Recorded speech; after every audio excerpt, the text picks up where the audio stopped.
I sat in my corner office at Quantum Solutions, watching the sun rise over the city skyline. Below, employees of Maxwell Industries streamed into their building, not realizing that every keystroke, every login, every piece of data they touched today would flow through my software platform, the same platform their CEO had once called worthless. The irony wasn't lost on me. 5 years earlier. This is a joke, right?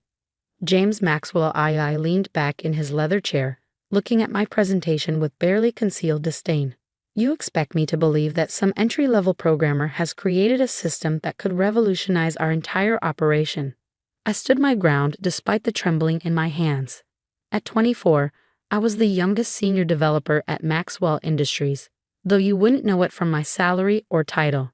The numbers speak for themselves, sir. My platform could reduce our processing time by 80%, cut operational costs by half, and... Enough. He waved his hand dismissively. David, why did you waste my time with this? David Chen, my immediate supervisor, shifted uncomfortably. Miss Sullivan showed promising results in initial testing. You thought wrong. Maxwell's voice cut like ice. We're a Fortune 500 company, not some startup playground. We don't need software cobbled together by junior staff who don't understand real business needs. I felt my face burn. Mr. Maxwell, if you just look at the test results. Miss Sullivan. He stood, his 6'2" frame towering over my desk. Let me make this clear. Your software is worthless. Your ideas are naive. And if you want to keep your job, you'll focus on your actual duties instead of playing entrepreneur. The meeting ended there. I walked out clutching my laptop, my dreams of revolutionizing the company's outdated systems crumbling around me. But that wasn't the worst part. The worst came 2 weeks later when I discovered what they'd really done with my presentation. I was working late, as usual, when an email notification popped up on my screen. Someone had forgotten to revoke my access to the executive team's shared drive. There, in a folder marked Strategic Initiatives, I found my platform presentation with David Chen's name on it. They had stolen my work. But they'd done it wrong. The implementation plan they drafted missed crucial elements of the system architecture. If they tried to build it this way, it would fail spectacularly. I should have reported it. Should have gone to HR or legal. Instead, I did something better. I quit. My resignation letter was brief and professional. I cited personal reasons, gave my 2 weeks' notice, and left with nothing but my original code and my determination to prove them wrong. They never thought to check what I took with me. Never imagined that their worthless junior programmer had already patented the core algorithms of the platform under my own name. The first 6 months were brutal. I moved into a tiny studio apartment, lived on ramen noodles, and coded 18 hours a day. My platform evolved into something far beyond what I'd originally pitched to Maxwell Industries. I called it NeuronX, a fully integrated enterprise management system that could adapt and learn from user behavior. It wasn't just a software platform. It was a digital nervous system for corporations.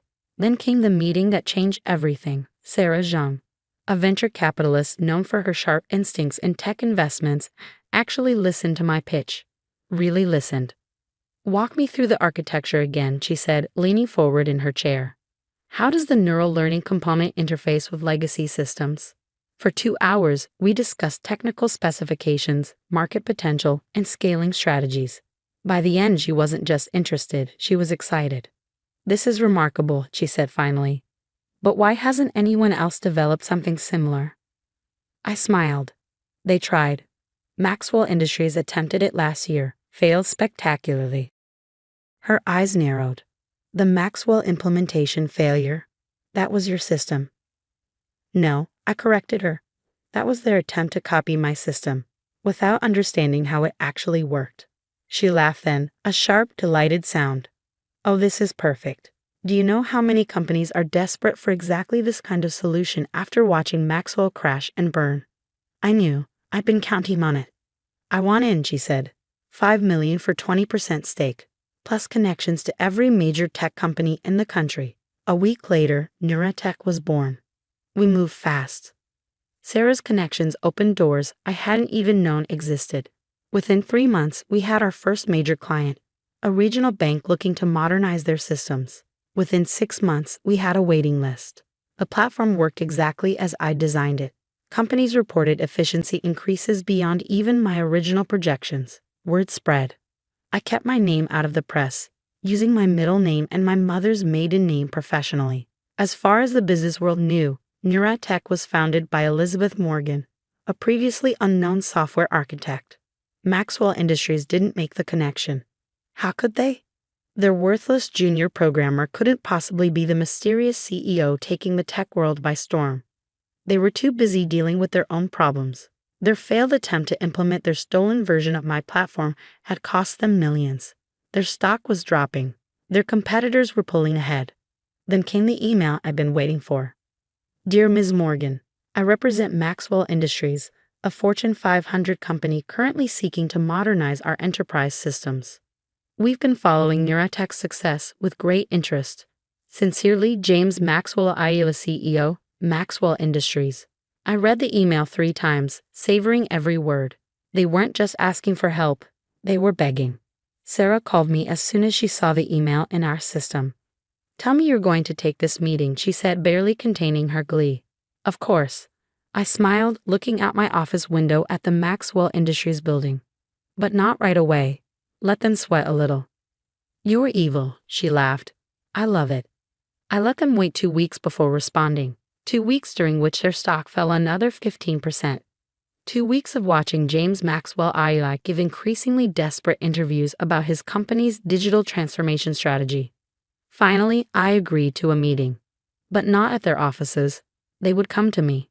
I spent the morning of the meeting in my private gym, working off nervous energy. The irony of the situation wasn't lost on me. 3 years ago, I'd stood nervously in Maxwell's office, watching him dismiss my life's work as worthless. Today, he would walk into my building, into my office, never knowing he was about to beg the same person for help. My assistant's voice came through the intercom. Mr. Maxwell and his team have arrived. I smoothed my designer suit, worth more than 3 months of my old Maxwell Industries salary, and smiled. Send them up. The game was about to begin. James Maxwell Iowa hadn't changed much in 3 years. Same expensive suit, same air of entitled arrogance. But something was different in his eyes now, a hint of desperation he couldn't quite hide. Ms. Morgan. He extended his hand, trying to project confidence. Thank you for meeting with us. Behind him stood David Chen, looking considerably grayer than I remembered, and 2 other executives I recognized from my Maxwell days. None of them showed any sign of recognizing me. Amazing what a designer wardrobe and success can do to change how people see you. Please sit.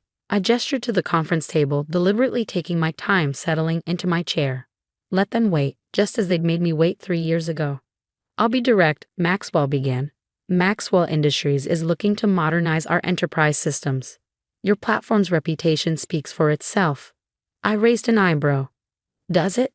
Tell me, Mr. Maxwell, what exactly do you know about our system? He launched into a clearly rehearsed speech about Neuratech's market success. Careful to use technical terms I knew he didn't understand. David Chen kept nodding, probably having briefed him on the talking points. Impressive research, I said when he finished. But you haven't mentioned your company's previous attempt at digital transformation. The room temperature seemed to drop 10 degrees. Maxwell's jaw tightened. That was an unfortunate misstep, he said carefully. We received some bad advice. David Chen suddenly became very interested in his tablet screen. Bad advice? I picked up my iPad, pulling up some files. You mean the platform you tried to implement 2 years ago? The one that cost you $30 million and failed spectacularly. How did you? David started, but Maxwell cut him off with a glare. We've learned from our mistakes, Maxwell said smoothly. That's why we're here. We need the best, and Neuratech is clearly the best. I stood walking to the floor-to-ceiling windows. Below, the Maxwell Industries building stood like a monument to outdated thinking. Tell me, I said, still looking out, what happened to the developer who originally designed that system? The one whose work you tried to steal. The silence behind me was deafening. I don't know what you're talking about, Maxwell said finally, but his voice had lost its smoothness. I turned back, fixing him with a steady gaze. No, let me refresh your memory. Young developer, female, presented a revolutionary platform design. You called it worthless. Ring any bells? David Chen's face had gone pale. Maxwell's eyes narrowed. How do you know? I smiled, sitting back down.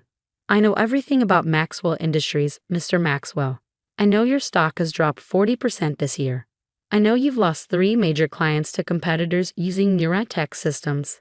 I know you're 6 months away from being voted out by your board if you don't turn things around. Who are you? He whispered. I pressed a button on my desk, and the wall screen came to life. On it appeared my old platform presentation, the original one, with my name on it. Hello, Mr. Maxwell. Remember me? The worthless junior programmer? The room erupted in chaos. David Chen actually dropped his tablet. Maxwell surged to his feet, his face turning an interesting shade of purple. This is impossible, he sputtered. You can't be. Elizabeth Morgan. That's my middle name and my mother's maiden name.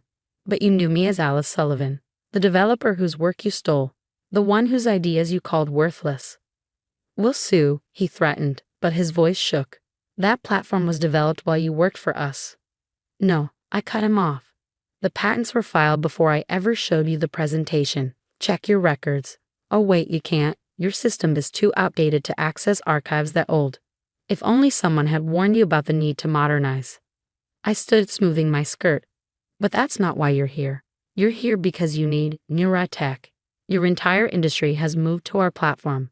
You're hemorrhaging clients every day you delay. Name your price, Maxwell said through gritted teeth.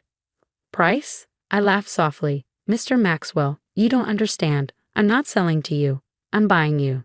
I slid a document across the table. Neuratech is launching a hostile takeover of Maxwell Industries. We already have support from 40% of your shareholders. With your stock price dropping, we'll have the rest within weeks.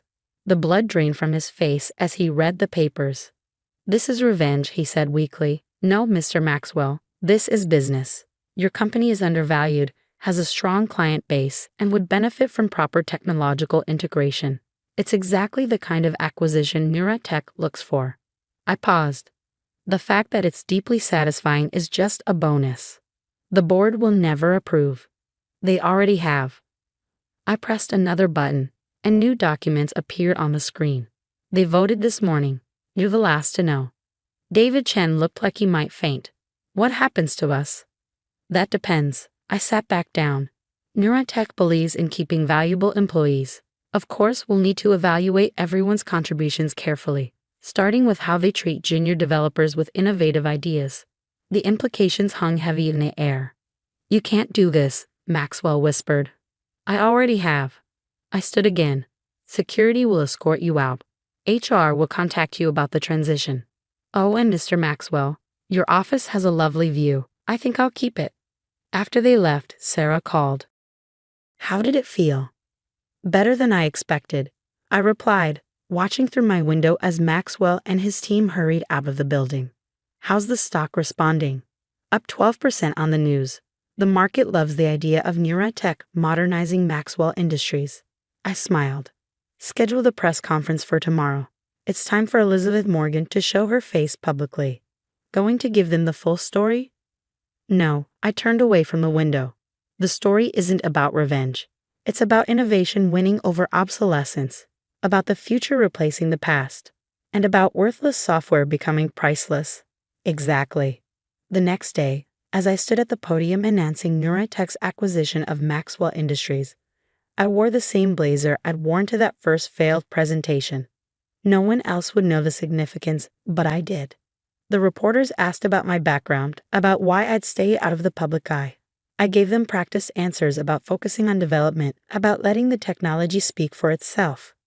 They didn't need to know about the garage coding sessions, the nights spent perfecting algorithms, the tears of frustration when Maxwell had dismissed my work.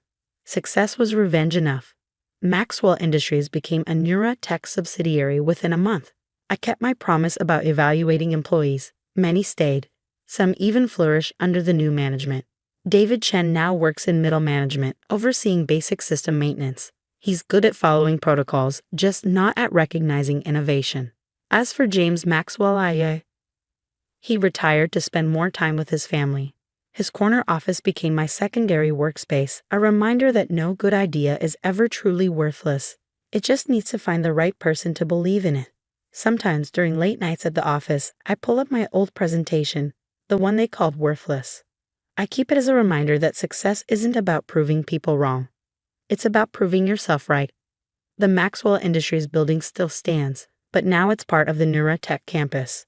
Every morning, thousands of employees log into their systems, their work flowing through my platform, their successes built on the foundation of an idea once dismissed as worthless. And in my old blazer pocket, I keep a small note, my original resignation letter from Maxwell Industries. On the back, in my handwriting from 3 years ago, are the words, "Remember this moment. It's not the end." I was right, it wasn't the end. It was just the beginning.